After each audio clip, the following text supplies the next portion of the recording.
Hello, today I'm going to be talking about the board game Yggdrasil. This came out originally in 2011. The copy I have is a reprint that was done in 2018, and I just got it, I don't know, a month or two ago in a trade. I had originally played this back in 2012 at BGG Con. Had not played it since, but it had interested me, so I got it, as I said, I got it in a trade not too long ago. So, thought I'd do a video on it. Let's get started with how to set up. First thing you'll do is place the game board in the middle of the table where all players can reach. You'll place the die and the 6 unreachable world tiles just somewhere near the board. You'll place a number of these elf tokens equal to the number of players plus 1. So I'm going to be setting up for a 3-player game, so I'll be putting 4 of those. Up in this section, the world of the elves. Next, you'll take this token, known as the Vanir token. You'll place it on this space. This is the reinforcement track, or reinforcement scale, I think is the actual term for it in the rule. And this is the sacred land. You'll take the 6 enemy tokens and place them on their initial position here in Asgard. The 6 enemies we have is Hel, H-E-L, Surt,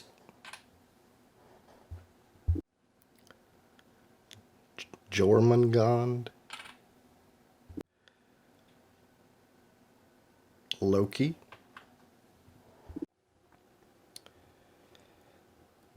Nidhogg. I don't know if I'm pronouncing these names right. Obviously, this is Norse mythology. And finally, Fenrir. So they all start on the leftmost space here in Asgard. You place the 18 artifact cards. These don't get shuffled, and we'll show these later. You place these 18 artifact cards here in this space, the Dwarven Forge.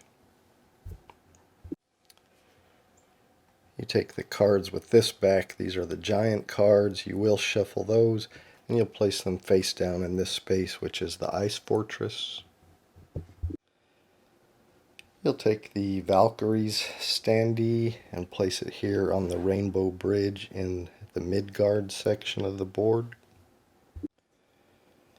You take this Submerged Island token, put it with this side face up, the Submerged Island, on the Black Island here in Midgard.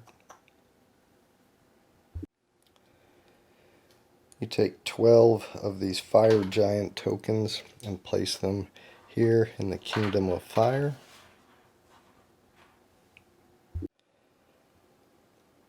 Next, you'll take 5 of these Viking tokens and place them here in the World of the Dead. You take the deck of enemy cards, shuffle it, and place it somewhere near the board. Now there are some special enemy cards that come with the game that you can use to replace some of the cards in this enemy deck that will make the game more difficult, but the regular 42 enemy cards is what's suggested for your first game, so that's what I'm going to use. Next, you'll take these cloth bags and prepare them as follows. In the white bag, you'll place 12 Fire Giant tokens and 6 Viking tokens. In the blue bag, you'll place 9 Fire Giant tokens and 9 Viking tokens. In the green bag, you'll place 6 Fire Giant tokens and 12 Viking tokens. And finally, in the black bag, you'll place 3 Fire Giant tokens and 12 Viking tokens. So let me get that taken care of. Alright, so I've got that done. And finally, you'll deal out 1 God sheet to each player. As I said, I'm setting up for 3 players, so I dealt out Thor, Freya, and Heimdall. The unused sheets just go back in the box. And that is it for setup. Not too much to it. Let's move on to how to play. Alright, so Yggdrasil is the cosmic tree that supports the 9 worlds. In this game, the enemies, the evil forces, are advancing an Asgard, trying to bring about Ragnarok, and you are the Norse gods trying to prevent their advance. And if you manage to go through the whole enemy deck without them meeting one of the losing conditions, then you'll win the game. We'll talk about that later. First, let's talk about how you actually play the game. So, beginning with a starting player. Now, in the rules, I didn't see where it said how you determine a starting player. So, I'm just going to have my starting player be Thor. Next will be Heimdall and Freya, and you just continue taking turns. On your turn, you'll draw an enemy card. That enemy will advance 1 space here in Asgard, and then you'll apply its effect, and we'll talk about each enemy's effect here in a second. And then you get to take 3 actions, and we'll talk about what all the possible actions are. So first, let's talk about drawing an enemy card and what the different enemy effects are. Alright, as I said, the first thing a player will do on their turn is take an enemy card. They'll reveal it. Now this one is Jormungand. So you would advance his token 1 space here in Asgard, and then apply his effect. There's a little image here of what his effect is, but it's also in the rules if that doesn't give you a good idea of what it is. So his special effect is that he will roll this die, and then depending on the color that comes up, he will move this submerged island tile to the island of that color. So in this case he got green, so he would move the submerged island tile to the green island. And then if the Valkyries were on one of the islands and not currently on the Rainbow Bridge, then you also have to move the Valkyries back to the Rainbow Bridge. And you'll see what effect that has later when we talk about a player's turn. Alright, if you happen to reveal Fenrir, then he has to be calmed down before a player can take any of their actions. So you remember that I mentioned that on a player's turn they'll take 1 card, advance that enemy, apply that enemy's effect, and then they get to take up to 3 actions. Well, if you reveal Fenrir after you advance his token, then you have to spend your actions to try to calm Fenrir down. So if you took his card, you would advance him, and then you look at this section.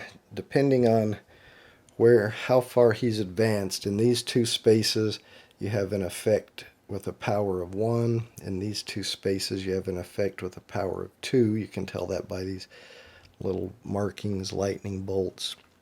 And if you're in these 2 spaces, you have an effect with a power of 3. So depending on where he is, you'll see what you have to roll to calm him down. So he's in this section, which just has a power of 1. So the player whose turn it is would roll this dice, and they would have to get a blank or a white or a blue or a green. And if they got that on their with their first action, then they would calm him down, and they could then take their second 2 actions. If they didn't roll that on their first action, then they'd have to spend their second action rolling the dice to hope to get to one of those. If they managed to roll white or blue or green on with their second action, then they calm him down, and they would still have 1 action left to take. If they are not able to calm him down on their second action, then they take a 3rd action and try again. If they aren't able to do it with any of their 3 actions, then their turn just ends. If you weren't able to get a successful roll and calm him down with any of your 3 actions, then it goes on to the next player's turn, they will draw an enemy and apply that enemy's effect, and then they still have to attempt to calm Fenrir down with their actions. So you roll. In this case, we got a blue. With our first action, he would be calmed down, and we could use our other two actions.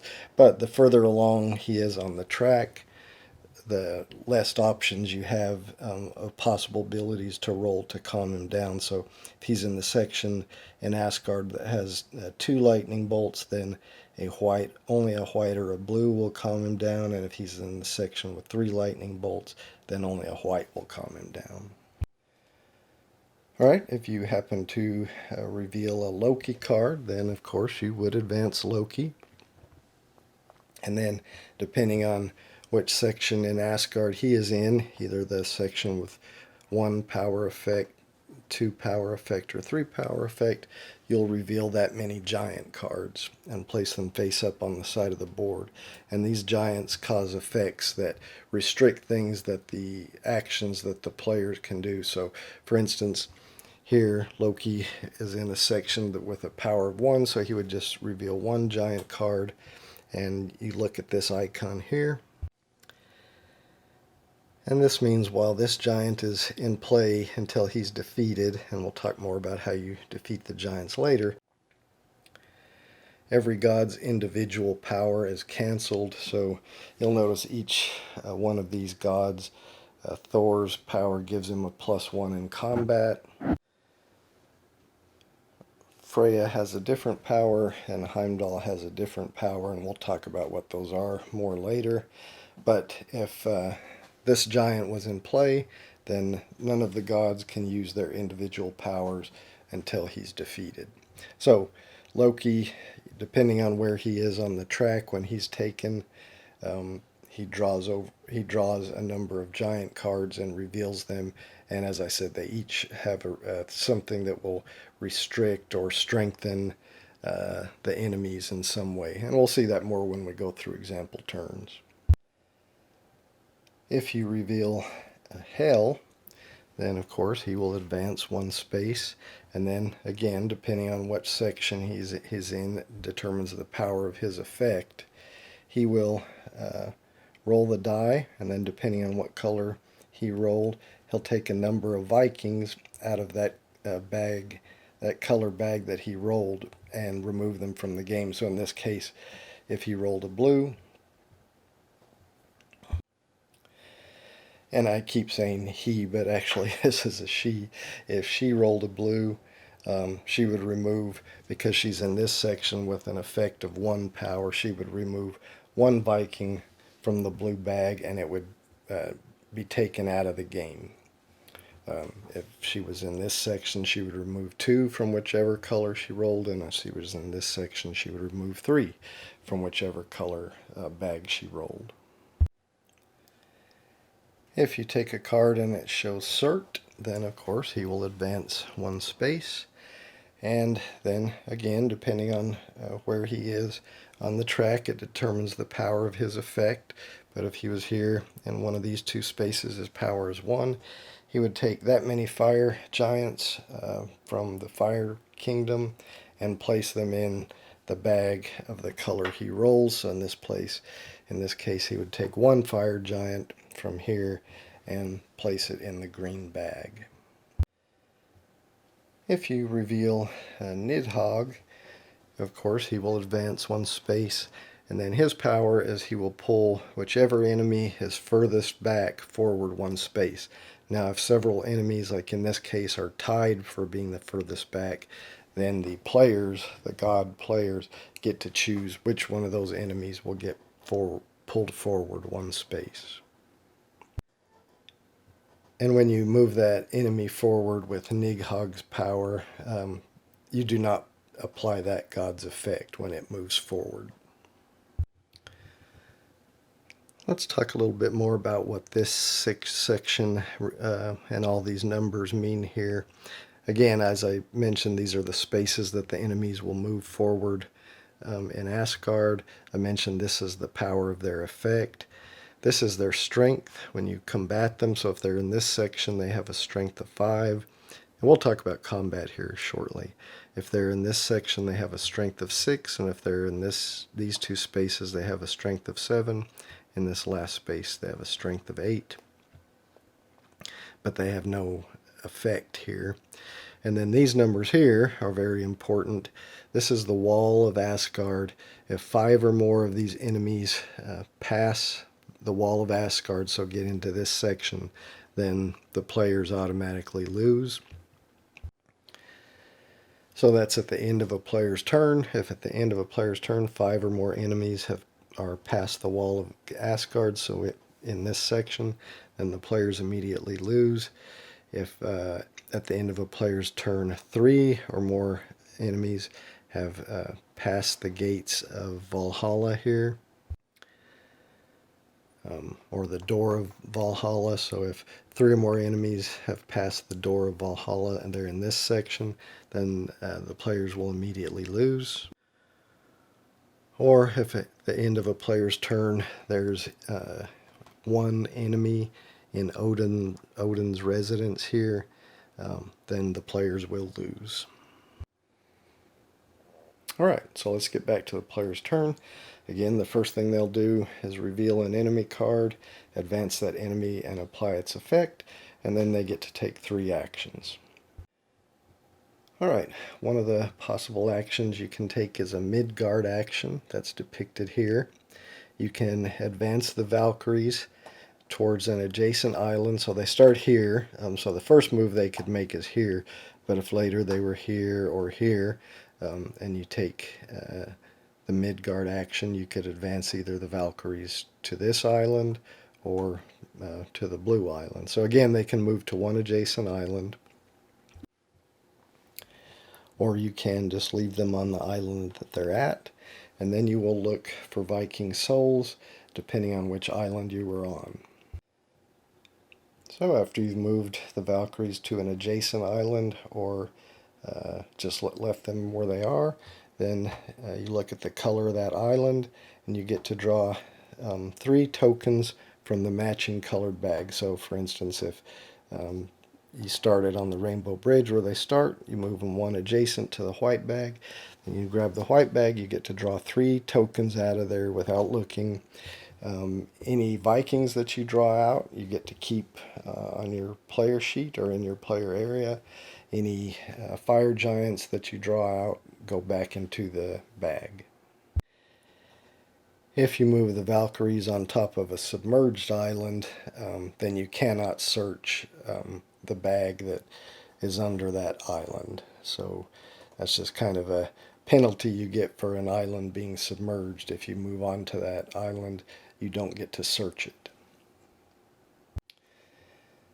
And we'll talk about what the benefits are of having these Viking tokens that you draw out of the bag in your play area when we get to combat. Alright, another possible action you can take is at the Dwarven Forge. You can pick up the stack of artifacts and take 1 level 1 card. So for instance, you could take this level 1 Fenrir card, and then that gives you a bonus in combat to Fenrir, gives you a +1 to your combat total. If you already have a level 1 card and you take this action, you could take a level 1 card from a different one of the enemies, or you could trade in your level 1 card for the next level up, which would be the level 2 card. And if you had already had the level 2 card and you took this action, you could trade that up for a level 3 card, placing your level 2 card back. So you can always take, if you take this action, you can take a level 1 card from any of the enemies if it's in there. You know, one of the other players may have already taken it. Or if you already have a card, you can take the next level up of that same type, that same enemy, from the card that you have, placing the one that you have back in the Dwarven Forge. And of course the third, the +3 is the highest you can get. And again, what is that is giving you is a bonus in your combat total for that enemy. So if you had this card, you'd have +3 in your combat total if you were fighting Fenrir. And there are cards for each of the 6 enemies in here. Right, another action you can take if there are elves up here in the world of the elves, you can take an action to take one of these elves and put it in your player sheet. And again, those will be a bonus in combat that you can spend those if needed when you combat an enemy. And as I mentioned, we'll talk more about combat in the future, but that is one action you can take, is to take one elf from the world of the elves if there are any in there. Another action you can take is the World of Darkness action, and that just basically allows you to give or exchange or take Vikings or elf tokens with one other god. So you could, exchange. If you thought you were going to need some Vikings, you could exchange an elf for some Vikings, or just take some Vikings or an elf from another player.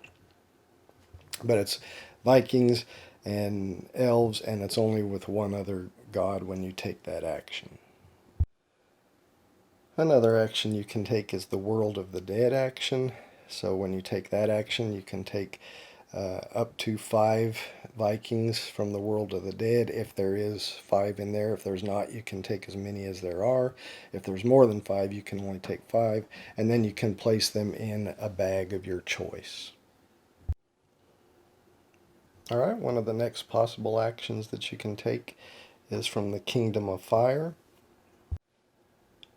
From a bag of your choice, you get to draw out 5 tokens. Any fire giants that you draw out, you place them here in the Kingdom of Fire. Any Vikings that you draw out, you place back in the bag. Alright, another action you can take is in the Sacred Land. You can move the Vanir 1 space forward along the reinforcement scale. Or maybe if it's further up, instead of moving it, you also have the option of taking the Vanir and moving him back to the first space. And if you do that, you can apply the power of the effect from where you removed him, or any of the spaces to the left of where you moved him. So if he was here, and for your action, instead of moving him up 1 more space, you decided to move him back to the first space, then you could take and do this effect, or this one, one of the 3. So the one he was on, or any to the left. So let's talk about what each of those possible powers are for those spaces. Alright, if you decide to choose to use this effect, that just allows you to move the Valkyries 1 space to 1 adjacent space, kind of like if you took the Midgard action, but you don't get to look for Viking souls when you do that, so it just allows you to move it 1 space. Alright, if you decide to take this action, that allows you to take 2 Vikings from the World of the Dead and place them on your player mat or in your play area. Again, those can be used for combat. If you take this action, you can look at the top 6 cards of the enemy deck and rearrange them in any way you want and place them back on top of the deck. If you take this action, it allows you to move 1 enemy back 1 space in Asgard.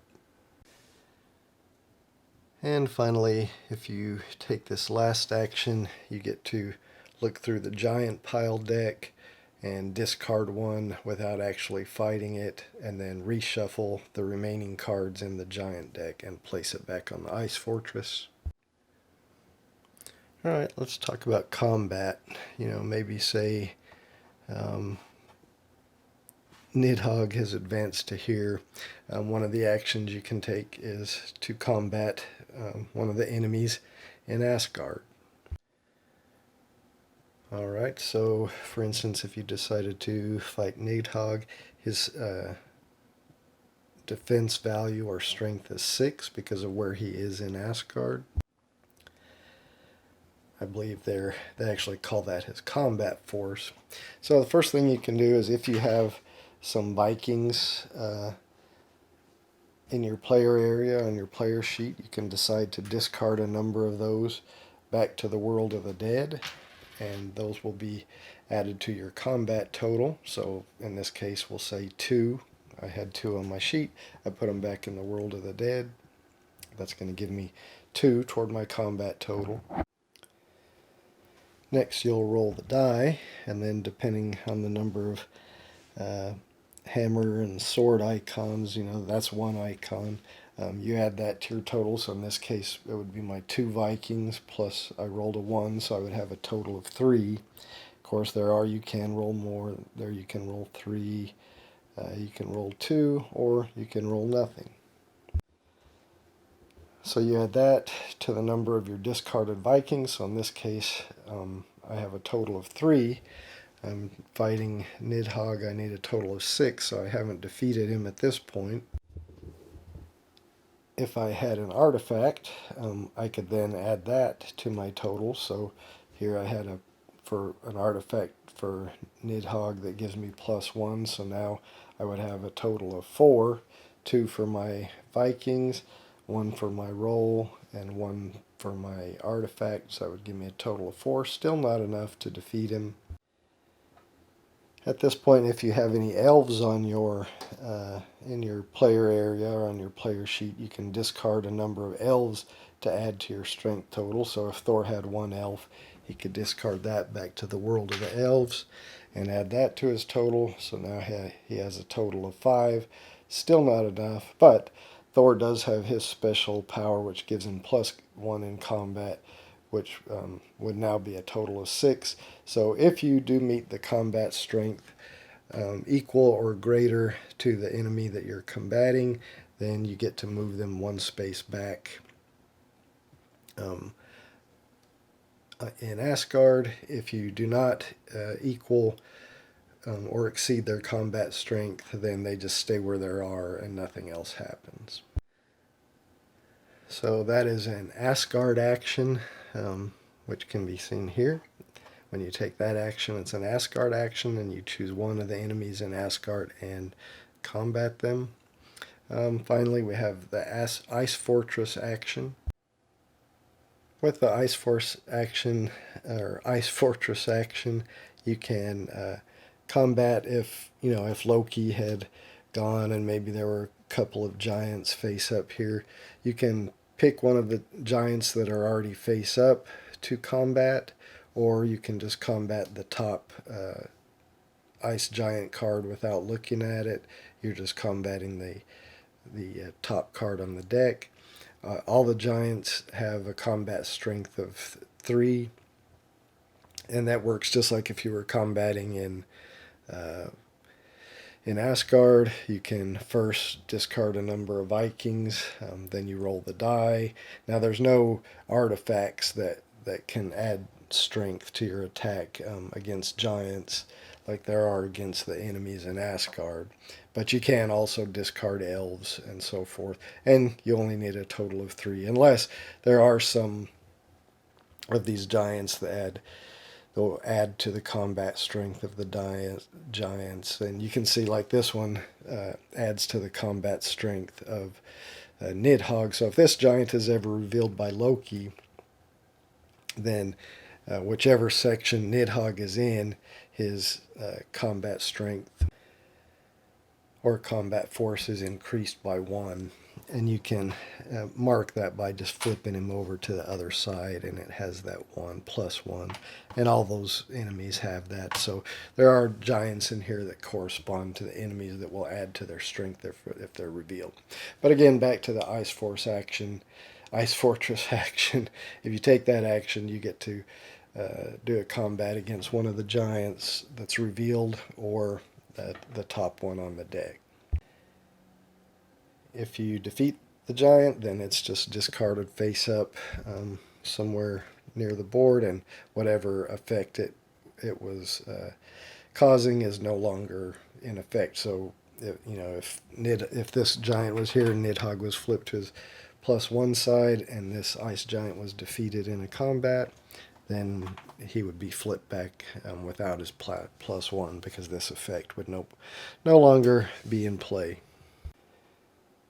And I believe that covers all the possible actions. So one more time, on a player's turn, they'll take an enemy card, reveal it, advance that enemy, apply whatever that enemy's effect is. Then they can take 3 actions. They have to be 3 different actions. So, you can't do Asgard combat action, then another Asgard combat action, and then another Asgard combat. It has to be 3 different actions. So you could do a combat, you could do a World of the Dead,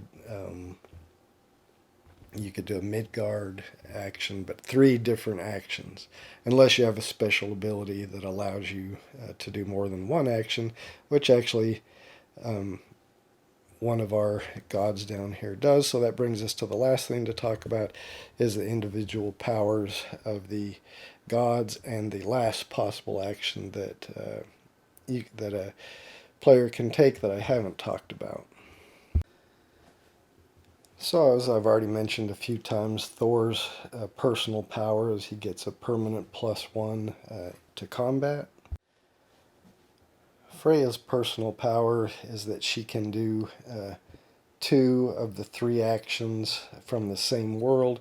In other words, she can do out of the 3 possible actions, she can do one of them twice. I was just mentioning that you have to do 3 different actions. Well, Freya can do 2 of the same action on her turn if she wants to. So she could take 2 Midgard actions or 2 world elf actions, World of the Elves actions, but her other action has to be something different. Then she also has the ability that she can go in and out of a trance on the same turn. I haven't talked about trances. That's the one action I haven't talked about that the players can take.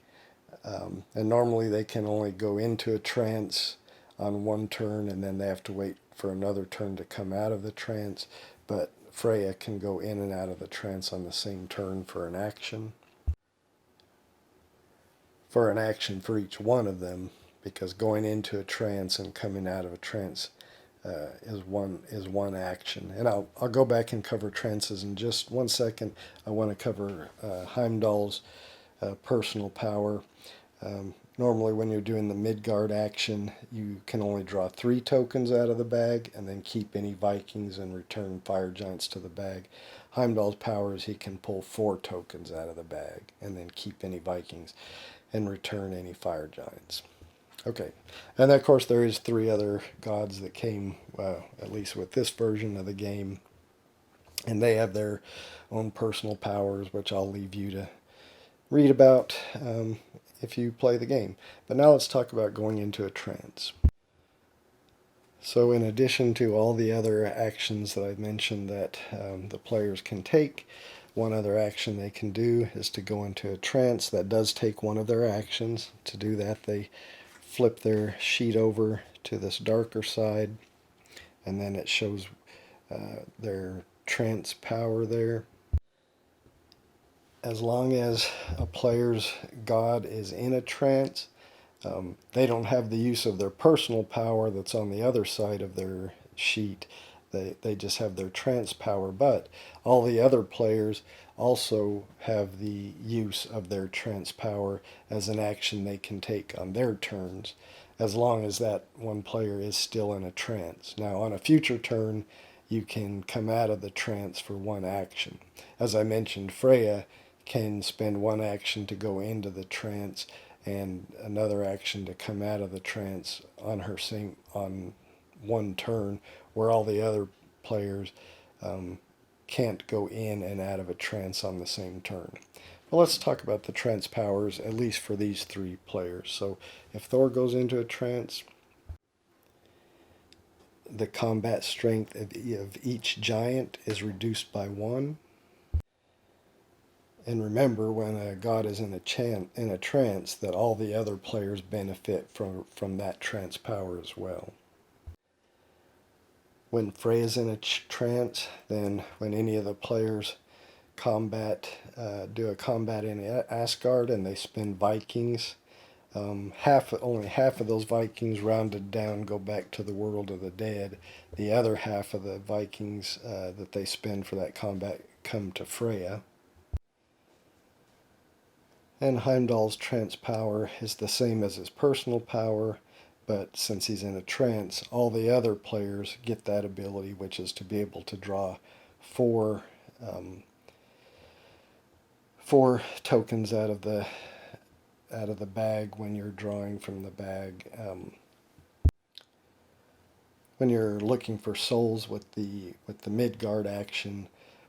So if Heimdall's in a trance, he and all the other players, instead of drawing 3 tokens, get to draw 4.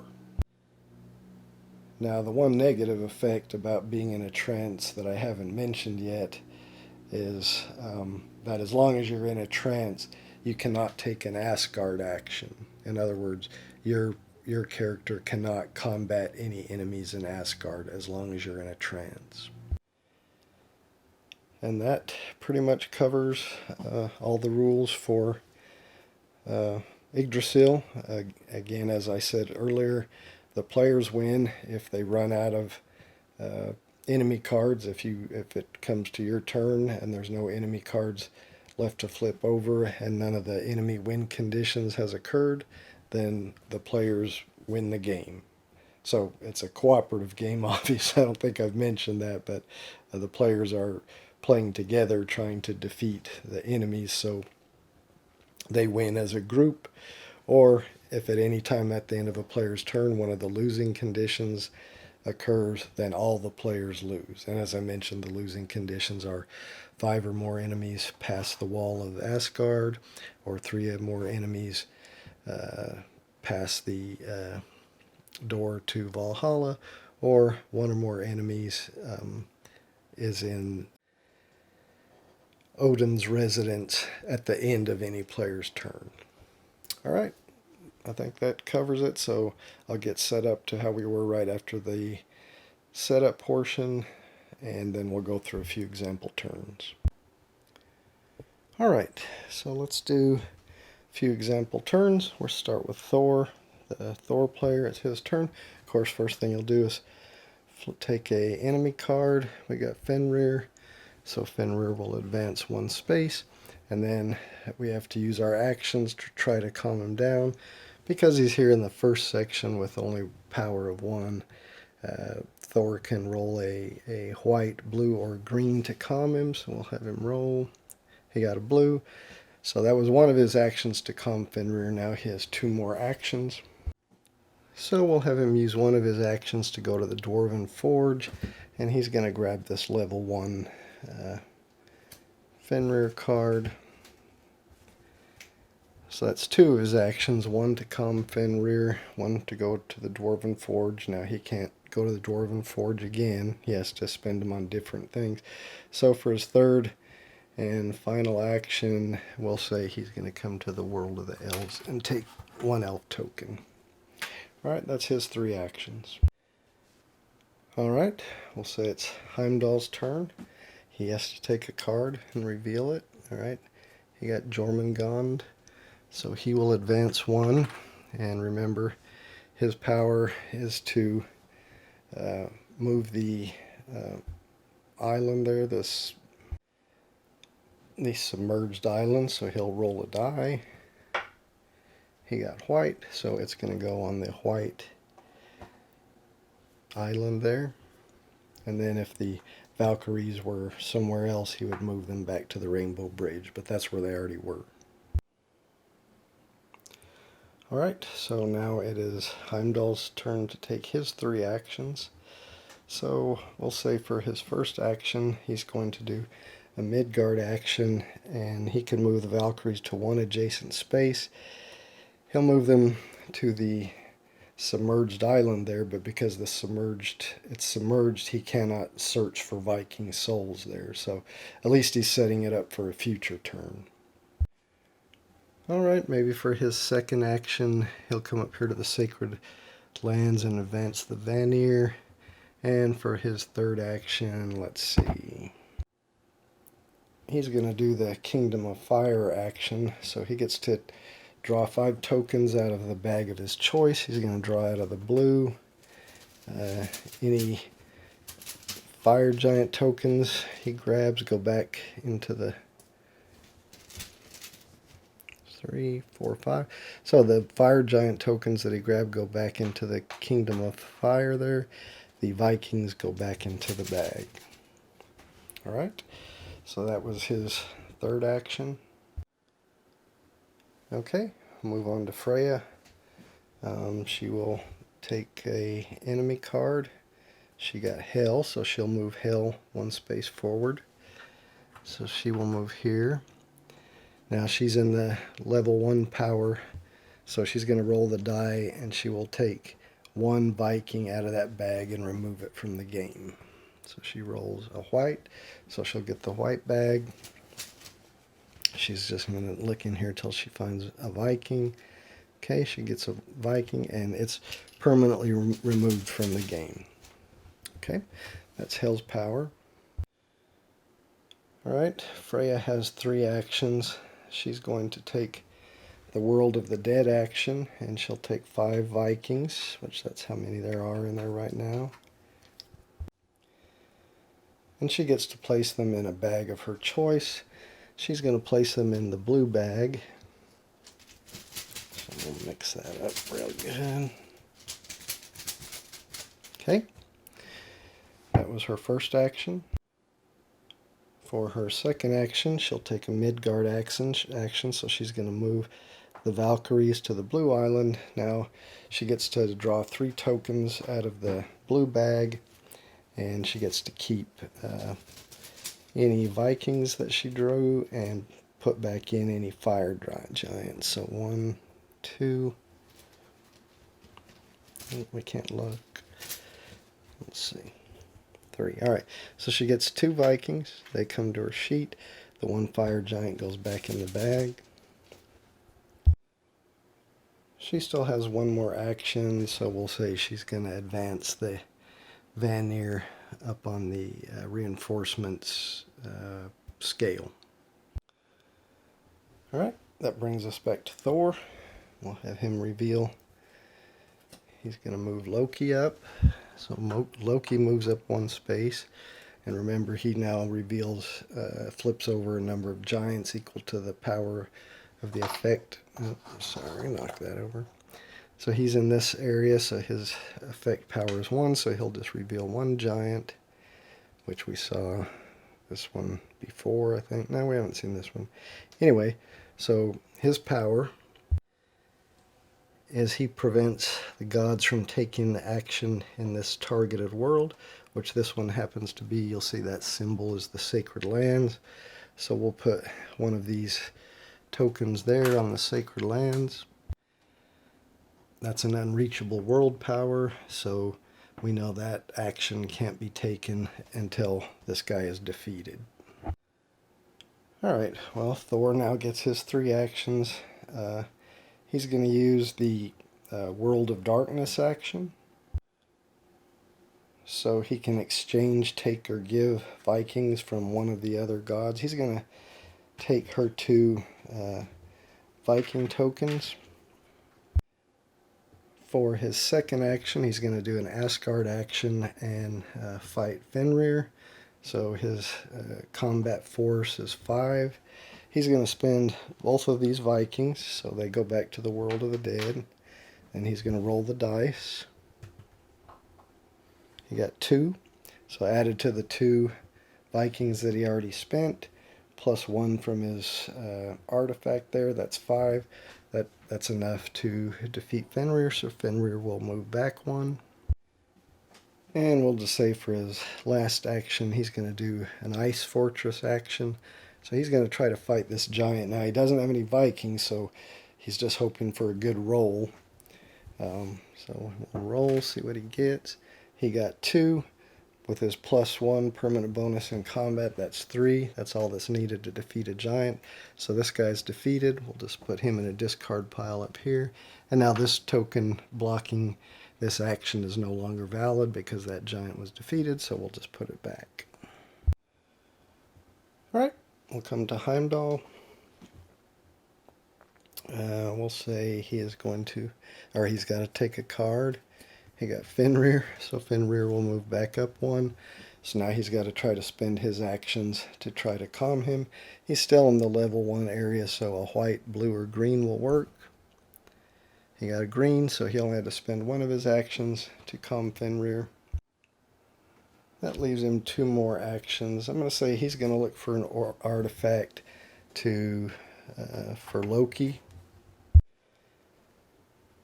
So he'll take the level 1 artifact. Now remember, later on a future turn, if he takes that artifact action, he can trade that level 1 in for a level 2, or he can get a level 1 for another enemy that's in there, and he'll have, the one he currently has plus another additional level 1.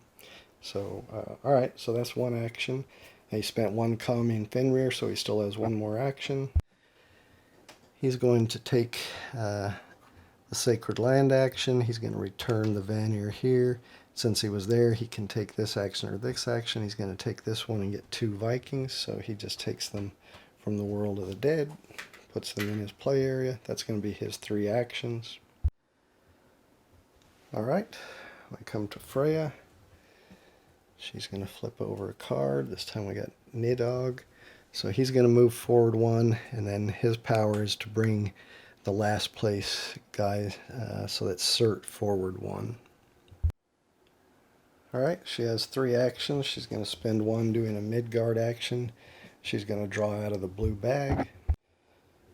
So she only gets to draw 3. If Heimdall had gone into a trance, then she would be able to use his power and draw 4, but he didn't. So 1, that's good, a Viking.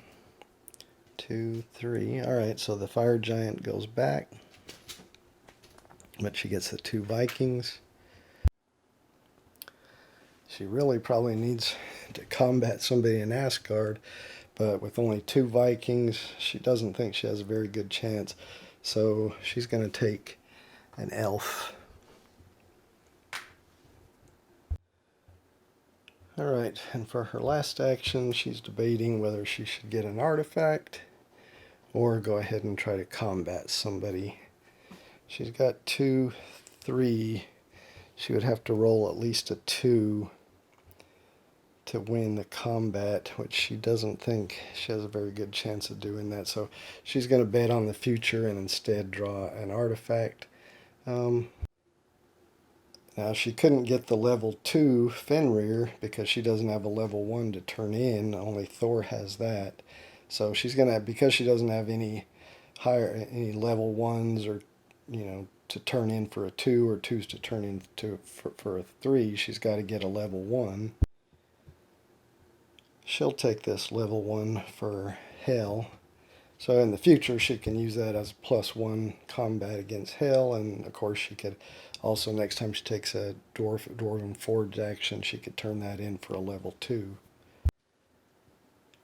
But that's her 3rd action. Now we would move on to Thor. I think I've showed pretty much 1 of every type of action there. So I'm going to go ahead and wrap it up, but you can see how this game plays. If you like cooperative games, I think it's fun. As I mentioned, I've only played this twice, once a long time ago in 2012, and then I just played it myself yesterday solo as 3 players just to relearn the rules. I don't think I won it back in 2012, and I definitely did not win yesterday. I ended up getting 5 enemies past the wall of Asgard there, and they defeated me. So it doesn't seem easy to me, but I enjoy it and look forward to trying it again with other players. So I'm going to wrap this one up. Thanks for watching. I hope you enjoyed it.